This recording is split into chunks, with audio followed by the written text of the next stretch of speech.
23편 1절에서 6절입니다. 시편 23편 1절에서 6절 한 목소리로 합독하시겠습니다. 여호와는 나의 목자시니 내게 부족함이 없으리로다. 그가 나를 푸른 풀밭에 누이시며 쉴만한 물가로 인도하시는도다. 내 영혼을 소생시키시고 자기 이름을 위하여 의의 길로 인도하시는도다. 내가 사망의 음침한 골짜기로 다닐지라도 해를 두려워하지 않을 것은 주께서 나와 함께 하심이라. 주의 지팡이와 막대기가 나를 안위하시나이다. 주께서 내 원수의 목전에서 내게 상을 차려주시고 기름을 내 머리에 부으셨으니 내 잔이 넘치나이다. 내 평생의 선하심과 인자하심이 반드시 나를 따르리니 내가 여호와의 집에 영원히 살리로다. 아멘.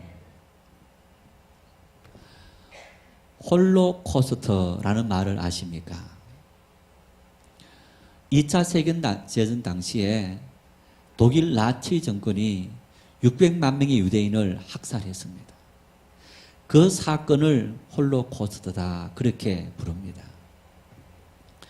이 홀로코스트 현장에서 가족들이 같이 아우슈비츠 유명한 수용소에 들어가서 독가스실에서 부모도 죽고 동생도 죽었습니다. 그런데 홀로 생존하고 살아난 인물이 있는데 엘리 위젤이라는 사람입니다. 이분이 나중에 노벨 평화상을 받게 됩니다마는 지난 7월 2일 별세하게 되었습니다. 이분이 홀로코스트 현장에서 생존하고 그리고 이제 2차 세계대전이 끝나고 프랑스에서 이제 고아원에서 생활하다가 그러다가 소르본노 대학을 졸업하고 기자가 되었습니다. 그런 삶을 살아가지만은 이 아우슈비츠 수용소에서의 삶의 그 경험이 너무너무 고통스러워서 그래서 이 히키코모리라는 그런 정세를 말하는데 한마디로 말하면 대인 기피증.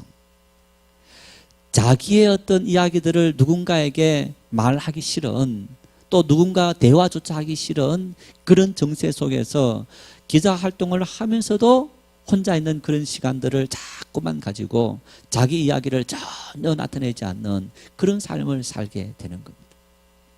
그러다가 노벨 문학상 수상자인 프랑스와 모리아크라는 이분을 만나게 된 겁니다.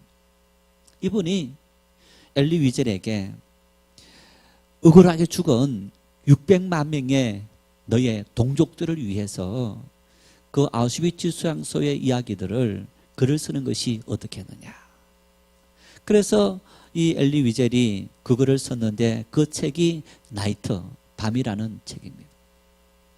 이 책에서 엘리 위젤이 이런 자기의 경험을 이야기합니다.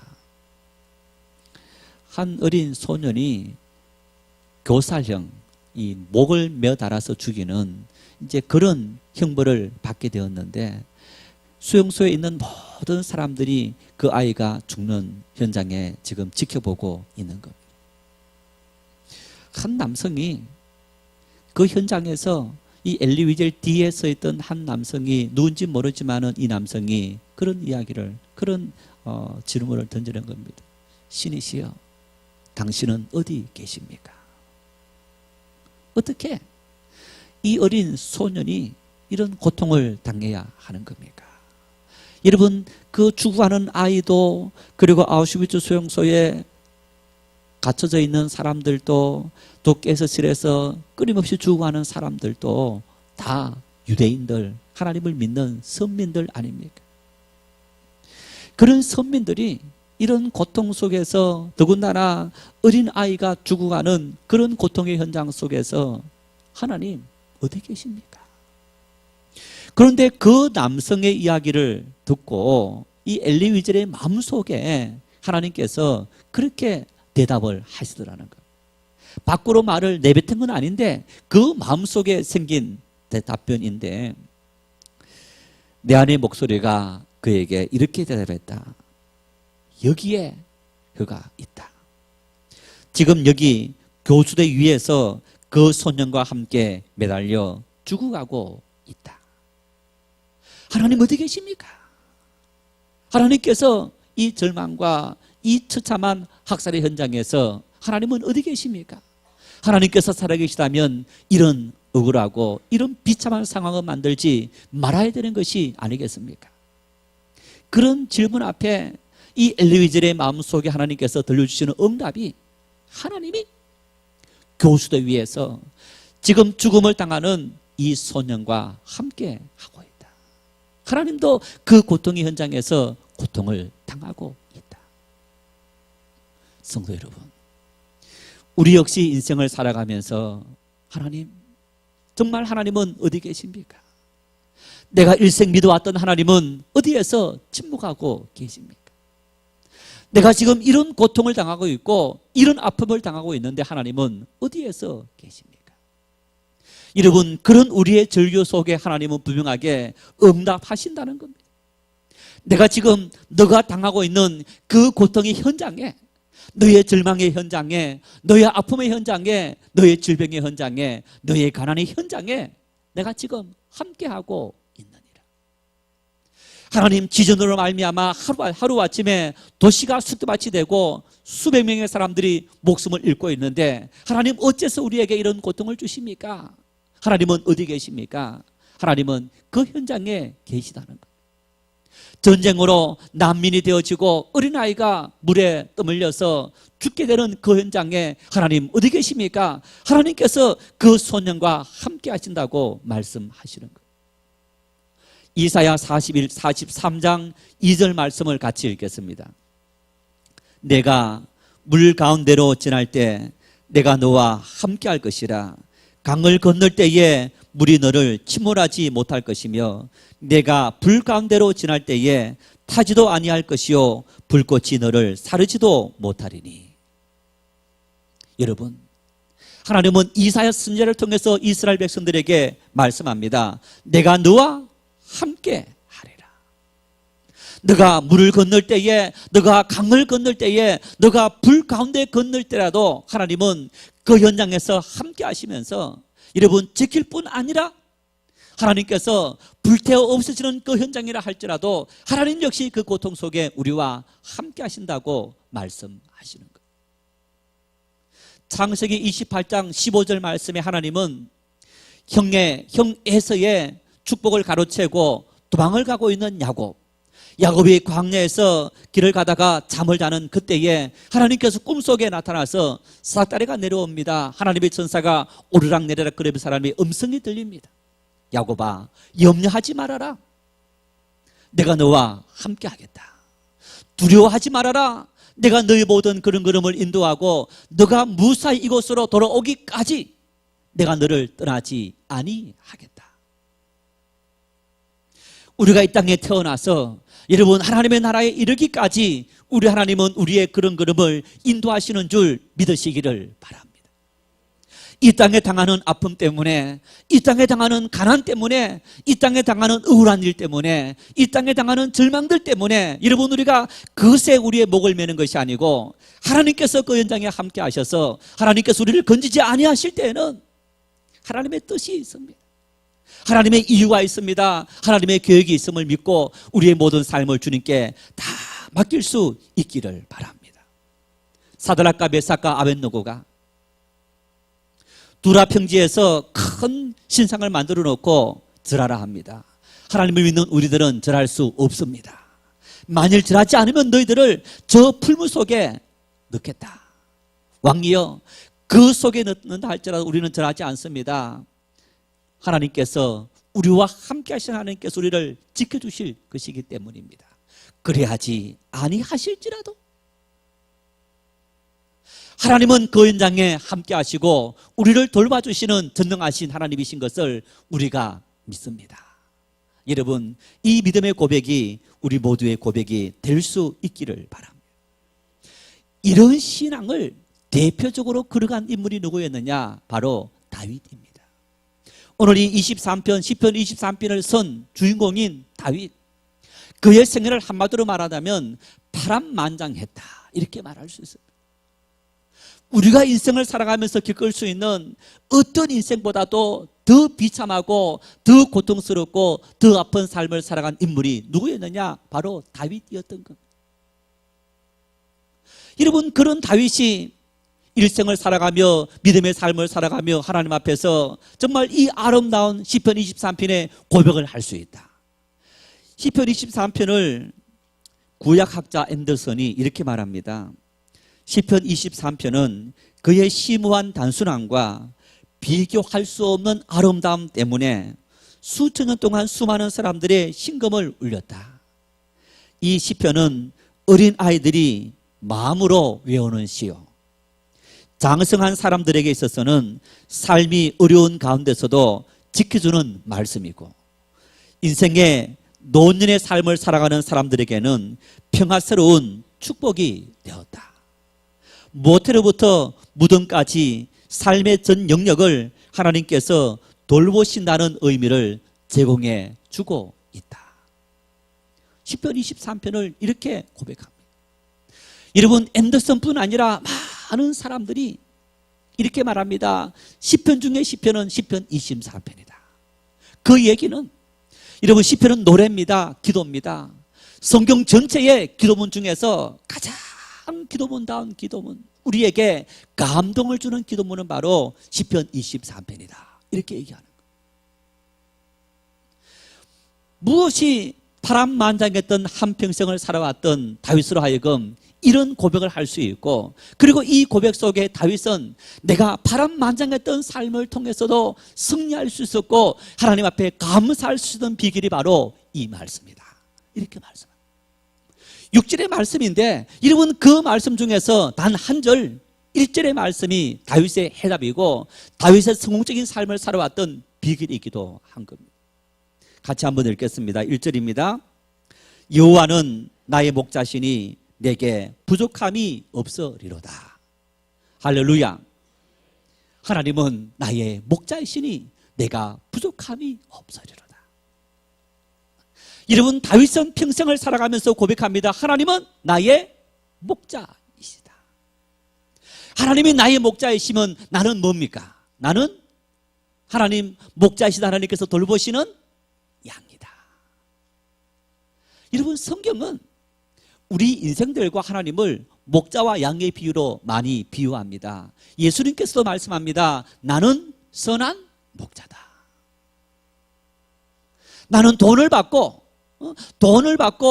양을 돌보는 그런 어떤 사기꾼 같은 사꾼 목자가 아니고 나는 선한 목자이다. 예수님께서 말씀하신 선한 목자, 다윗이 고백한 여호와는 나의 목자시니, 여러분, 이 의미가 어떤 의미가 있습니까? 양과 목자의 관계를 비유하면, 여러분, 목자는 양의 뭘 책임지느냐? 한마디로 말하면 양의 전생애를, 양이 태어나서 죽는 그 순간까지 일거수일투족 모든 것을 책임지는 사람이 목자입니다. 동물들 중에서 가장 순한 동물이 양입니다. 동물 중에서 가장 바보 같은 동물이 양입니다. 자기 힘으로 하나도 할 수 없는 동물이 양입니다. 먹을 양식도 찾지 못합니다. 물도 찾지 못합니다. 심지어 집도 못 찾아요. 뿐만 아닙니다. 어떤 짐승이 공격해도 자신을 방어할 수 없는 동물이 양입니다. 양은 도망만 다닙니다. 목자가 인도하지 않는다면 길을 잃어버리는 존재가 목자인 것, 양입니다. 다윗이 여호와는 나의 목자이시다, 그 의미 속에는 하나님께서 나를 돌보지 아니하시면, 하나님께서 나를 떠나시면 내가 할 수 있는 것은 아무것도 없습니다. 하나님께서 나에게 먹이지 아니하시면 나는 굶어 죽습니다. 하나님께서 나를 돌보지 않으시면 나는 누군가에게 넘어져서 나는 죽을 수밖에 없는, 끌려갈 수밖에 없는 그런 존재입니다. 하나님께서 나에게 은혜를 주시지 않는다면 나는 집도 찾아갈 수 없는 그런 존재입니다. 여러분, 이런 고백이 바로 여호와는 나의 목자이시니. 양은 목자가 이끌면서 한 양을 이끌고 가면 나머지 양들이 다 따라옵니다. 그런데 여러분, 짐승들은 자기 위험을 감지하는 그런 어떤 이 감각이 굉장히 발달되어 있습니다. 양은 그런 게 없어요. 그래서 예를 들어서 낭떠러지가 있는데 가서 양을 인도해서 낭떠러지로 한 마디 넣으면 다 떨어집니다. 다 몰살을 당합니다. 그 정도로 어리석고 자기 힘으로 아무것도 할 수 없는 그런 존재가 바로 이 양이다. 그래서 다윗이 하나님은 나의 목자이십니다. 여러분, 그 의미 속에 우리가 양의 비유를 하지 않더라도 방금 우리 아이, 자, 자기 힘으로 할 수 있는 것이 있습니까? 없습니까? 한 가지만 있습니다. 뭡니까? 우는 거. 으앙, 밥 주세요. 으앙, 똥 갈아주세요. 으앙, 자고 싶습니다. 으앙, 기분 나쁩니다. 여러분, 그런데 울지 않더라도 어떻습니까? 때가 되면 엄마가 시간이 몇 시간 지났으니까 밥 먹어야지. 또 똥 싸면 어떻습니까? 울기도 하지만은 안 울고 가만히 있어요. 막 미기적거리면 냄새가 납니다. 냄새 나면 갈아줍니다.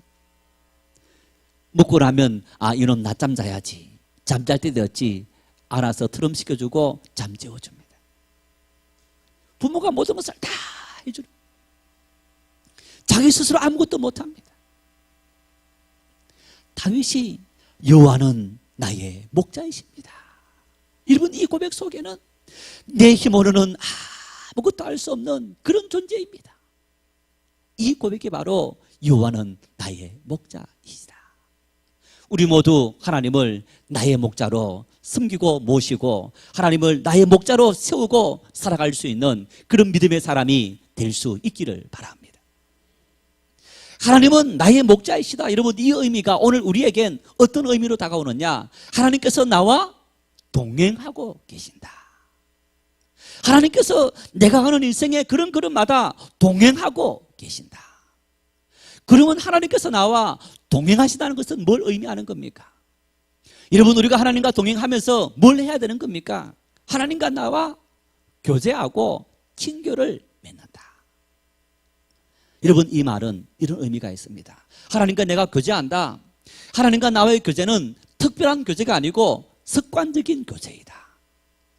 특별한 교제는 한 번씩 하는 거고 습관적인 교제는 매일 매 순간 이루어진다는 겁니다. 그래서 하나님과 교제한다. 하나님과 동행한다. 자, 여러분, 저녁이 되었습니다. 남편이 퇴근했습니다. 부부가 함께 같이 이야기도 하고 밥을 먹고 또 잠자리 들기까지 이런저런 이야기들을 소소하게 있었던 이야기, 자식 이야기, 또 이런저런 이야기를 쭉 합니다. 내 옆에 남편이 있고 아내가 있고 또 함께하는 자식이 있고 누군가 있어서 늘 대화를 주고받습니다. 하나님과 동행한다. 바로 하나님을 그런 분으로 인정하고 하나님과 다 대화하는 그런 삶을 사는 거예요. 군에 가서 신앙생활을 하게 되어서 지금은 목사가 된 친구가 있는데 이 친구가 은혜를 받았습니다.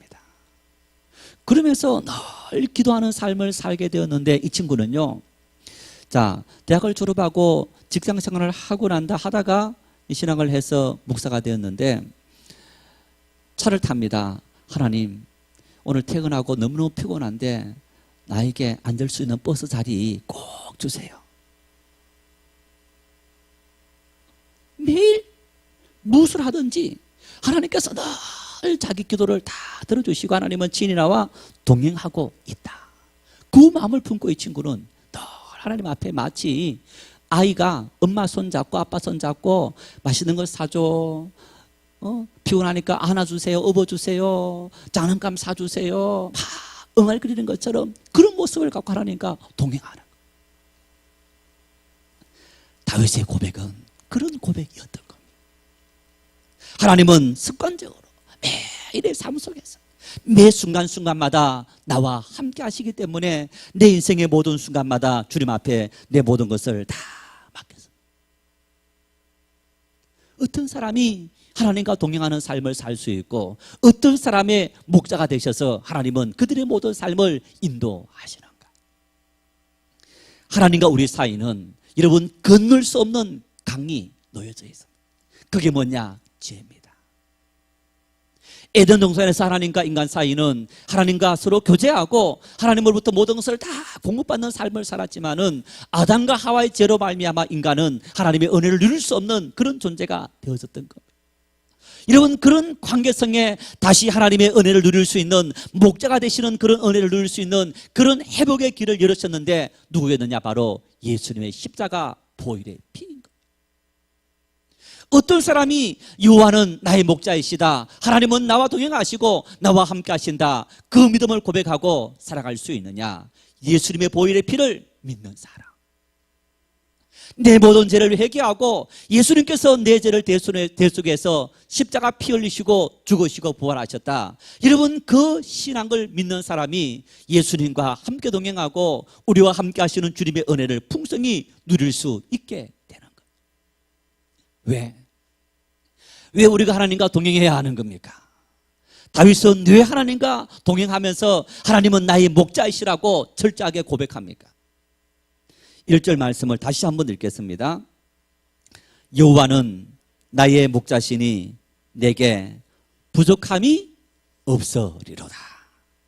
하나님께서 나의 목자 되시니까 뭐가 없다고요? 부족함이 없으리로다. 여러분, 이 말씀은 하나님께서 나의 인도자가 되시니 하나님은 때를 따라서 나에게 모든 필요한 것을 다 채워주시는 분이시다. 자식들에게 부모가 때를 따라서 모든 것을 다 줍니다. 자식 잘 되라고 부모가 모든 것을 다 해줍니다. 공부해라, 학교만 보내는 것이 아니고 학원도 보냅니다. 운동도 시킵니다. 조금 눈이 이렇게 좀 못생겼으면 수술해서 잘생기게까지 만듭니다. 요즘은 주사해서 키도 키워줍니다. 다 희생하면서 부모가 자식이 위해서 아낌없이 모든 것을 다 내려놓고 그 자식 앞길 형통한 길 되어지도록 만들어주는 겁니다. 여호와는 나의 인도자 되시니 내게 부족함이 없으리로다. 하나님께서 나의 인도자 되셨기 때문에 내 인생을 살아가면서 절망 속에, 가난 속에, 질병 속에, 핍박 속에 있었지만은 하나님은 때를 따라서 내 모든 삶을 넉넉하게 채워주신 은혜를 내가 경험하며 살아가고 있다고 고백하고 있는 것. 하나님께서 우리의 모든 것을 다 채워주시는 분이시기 때문에 여러분, 우리는 하나님을 나의 목자로 인정하고 살아갈 수밖에 없는 그런 존재들인 것. 그러면 하나님은 우리를 위해서 무엇을 채워주시는 겁니까? 2절에서 5절까지 구체적으로 채워주시는 것을 말씀하고 있습니다. 2절 말씀 같이 읽겠습니다. 그가 나를 푸른 풀밭에 누이시며 쉴만한 물가로 인도하시는도다. 여러분, 풀밭과 그리고 쉴만한 물가, 양이 풀을 먹습니다. 물을 마십니다. 양이 푸른 풀밭에 논다, 눕힌다, 풀을 마음껏 먹는다는 겁니다. 여러분, 이 말씀은 하나님께서 우리의 모든 물질들, 우리가 때를 따라서 필요한 모든 양식들을 하나님은 다 채워주신다. 3절 말씀을 같이 읽겠습니다. 내 영혼을 소생시키시고 자기 이름을 위하여 의의 길로 인도하시는도다. 사람은 물질의 만족으로 사는 존재가 아닙니다. 사람에게는 영혼이 있습니다. 그 영혼이 하나님과 화해하고 구원받아야만 인생은 참된 행복을 누리며 살아갈 수 있게 되는 겁니다. 그래서 여러분, 이 3절 말씀은 내 영혼을 소생시키시고 우리를 구원하셔서 인생에 참된 평화와 기쁨을 주시는 그런 하나님의 사랑의 손길을 고백하고 있는 겁니다. 4절 말씀 읽겠습니다. 내가 사망의 엄침한 골짜기로 다닐지라도 해를 두려워하지 않을 것은 주께서 나와 함께 하심이라. 주의 지팡이와 막대기가 나를 안위하시나이다. 위행에서, 재난에서, 질병에서, 수많은 사건들 속에서 하나님은 나를 돌보시고 지키시는 분이시다. 인생을 살아가며 원치 않는 이런 수많은 일들이 생겼을 때 전능하신 하나님께서 나와 함께 하셔서 그 모든 위경에서 나를 건지셨다. 5절 같이 읽겠습니다. 주께서 내 원수의 목전에서 내게 상을 차려주시고 기름을 내 머리에 부으셨으니 내 잔이 넘치나이다. 여러분, 이 고백은 하나님의 나라 영원한 천국을 우리에게 주시고 그 천국으로 우리를 초대하시는 그런 모습을 보여주고 있는 것. 다윗은 고백합니다. 여호와는 나의 목자이시니, 하나님은 나의 인도자이시니 내게 부족함이 조금도 없습니다. 하나님은 무엇을 채워주시는 분이냐? 인생을 살아가며 모든 의식주를 채워주시는 하나님, 내 심령 속에 참된 평화 주시는 하나님, 인생을 살아가면서 수많은 유형들이 있는데 그 모든 유형에서 나를 건지시는 하나님, 그리고 궁극적으로 우리에게 영원한 천국 하나님 나라 생명을 주시는 하나님, 하나님은 그런 인도자가 되시기 때문에 하나님 앞에 내 모든 삶을 전적으로 다 맡기며 살아갑니다. 성도 여러분, 다윗의 이 고백이 우리 매일의 고백이 될 수 있기를 바랍니다. 매일 매 순간 살아가면서 여러분 주님과 동행하고 주님과 교제하면서 하나님은 나의 목자이십니다. 여러분 그 고백할 때마다 나는 아무것도 할 수 없는 바보 같은 양입니다. 나는 어린아이 같은 그런 존재입니다. 하나님 알아서 다 해결해 주십시오. 이끄시는 대로 걸어가겠습니다. 험한 길이라면 험한 길 걸어가겠습니다. 양빛이라면 그 길 걸어가겠습니다. 달려가려면 달려가겠습니다. 먹으라면 먹겠습니다. 자라면 자겠습니다. 때리면 맞겠습니다. 하나님께서 다 알아서 책임져 주실 것이기 때문에 매일 매 순간 그런 믿음의 고백을 통해 하나님의 풍성한 은혜와 사랑을 누리는 복된 삶 될 수 있기를 축원합니다.